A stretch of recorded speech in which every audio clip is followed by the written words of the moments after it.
Hello, my name's Ian Curley from the European Restaurant in Melbourne, and today for chefmasterclasses.com I'm going to show you one of my favourite fish dishes, which is a roast John Dory with cauliflower and curry oil.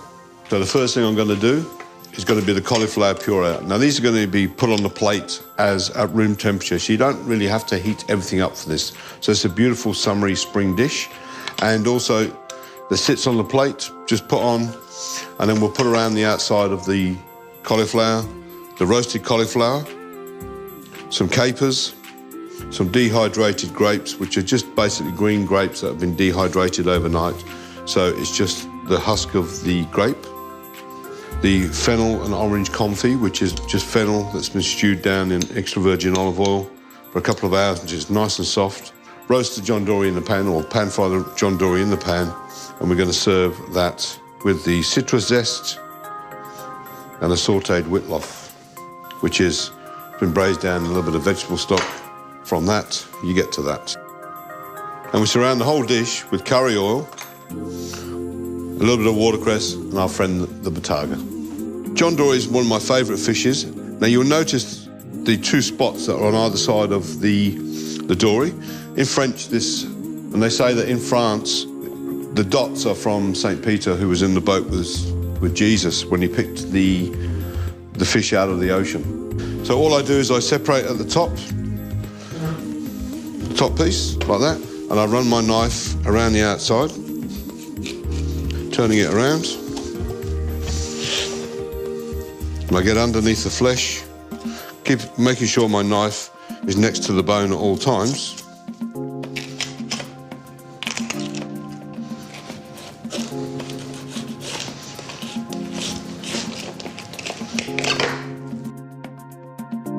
Like so, making sure there's no bone. And for this dish, we're going to use all three pieces. So you get a super, it's almost with the fingers of John Dory. So what we say, we clean it.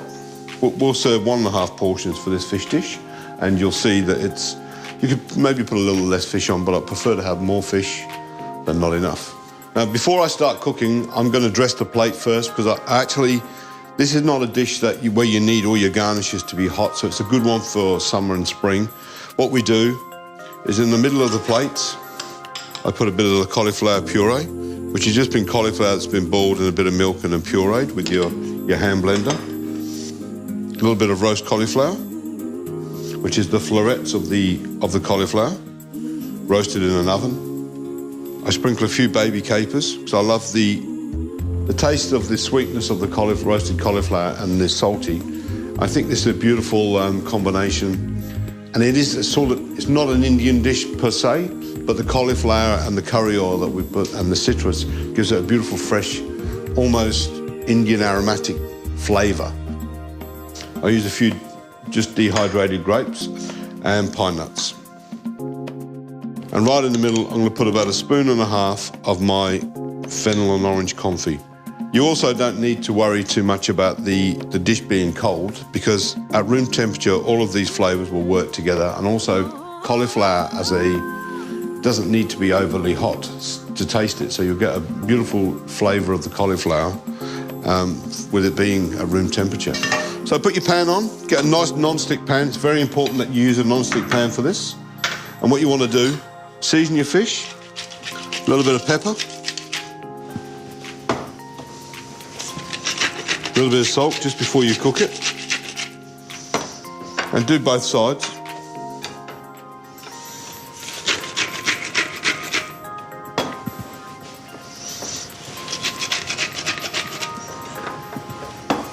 And a nice liberal amount of good olive oil, extra virgin olive oil. Put your fish in, skin side down.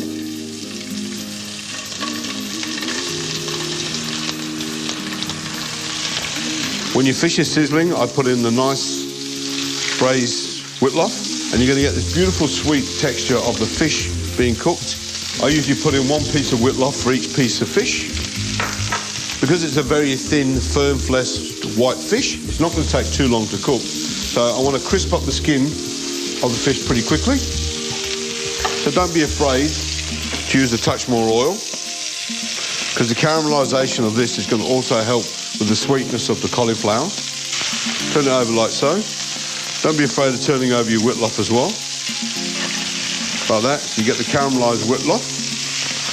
Any old zest of oranges, limes or lemons, we put that in there. So you get that beautiful, fresh, acidic taste through there. Now, again, you don't have to do that, but I love the actual flavour of it. Also, you can replace that with just a squeeze of lemon juice if you like. So a touch more oil.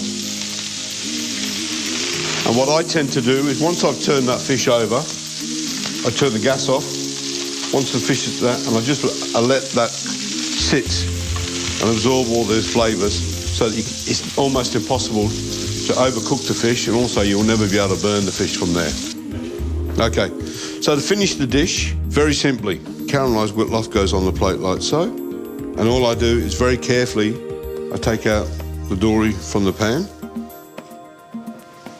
like so. And if you really want to, you can put a little bit of the citrus, like that.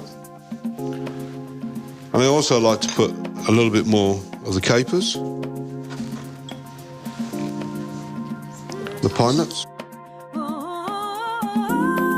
And to finish, around the outside, I'll put my curry oil.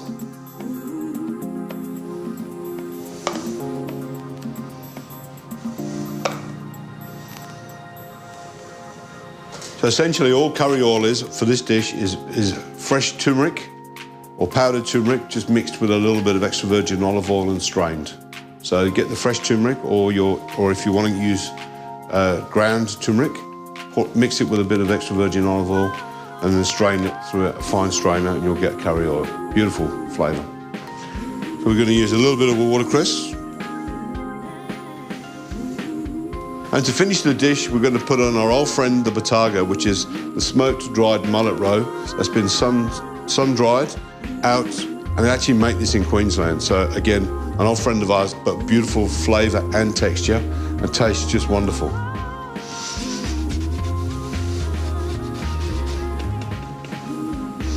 And here we have pan-fried John Dory with Indian flavours, and that is one of our all-time favourites at the European.